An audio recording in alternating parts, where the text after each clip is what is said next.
Komikia hau nahi dugu eta hasieratik asmo horrekin ateratzeko zehaltiren nuen borondatea. Ikastetxe guztietara datu nahi dugu. Donostiako ikastetxe guztietara gaztetxo jakin dezaten. Orain dela 200 urte zer gertatu zen hemen Donostian. Nolako sarraskia izan zen eta zer gertatu zen. Eta modu lehen esan dugun bezala pedagogiko batean eta kontatzen da.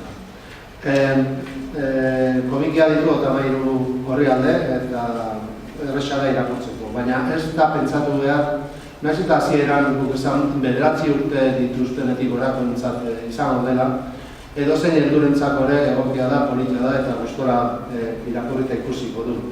Eta nahi dugu, esan da bezala, ikastetxe guztietara edatu. Eta horregatik gara ikastetxe guztietara. Horrek ez du esan nahi hor mugatuko garenik, baina gure asmoa ere bada eta hor hemen zerrenda bat badugia da. Auzo guztietan jarriko dugu salmenta gune bat aprobetxatuz dauden kioskoak eta liburu denda eta kioskoietan jarriko dugu salgai. Hemen zerrenda bat badago eta zerrenda bat handitzen. Eta, bueno, edonork eros dezake, edo eskuratu dezake komikia.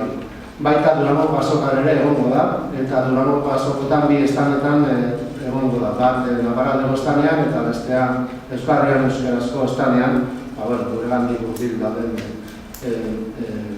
jendea delako. Aldi berean, esan behar dugu, batu zerrai, baina udalari eskerrak eman behar dizkiogula, hau posible egin duelako udalak, bere dirulaguntzaren bidez. Eta dirulaguntzari esker posible izan da argitaratzea. Nahiz eta horrek ez dituen kubritzen, estaltzen egon diren aste guztiak, horretik jarri dugun salgai, jarri dugun bezala. Eta hortik aparte, esango dudana, da blogean, Donostia Zutanek dauka bloga, Donostia Zutan, 1813-2013 eta blog horretan ere jarriko dugu. Orain arte egin ditugun ekintzak eta jardunak agertzen diren bezala, hau ere salgai jarriko dugu eta hortik ere blog horren bidez eskuratu liteke komikia.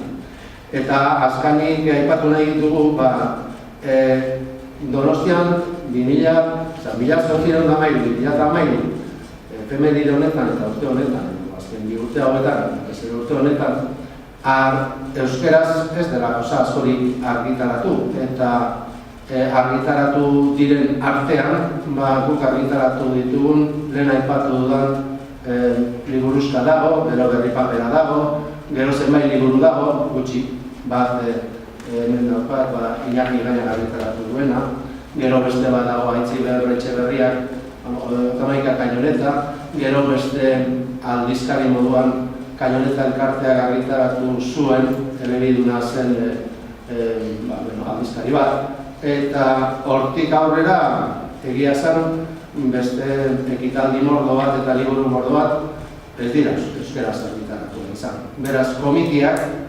hor egiten du beste aportazio bat baita ere, euskararen normalizazioaren inguruan. Eta aipatu baita ere, Naparralde batera zuela DVD bat. Eta, guk orain esan dugun bezala, ibilbide hori emango dugu komiki hori. Eta saiatuko gara, atera ditugun 2000 ale horiek banatzen hemen Donostian, eta ojala beste argitarpen bat posible den.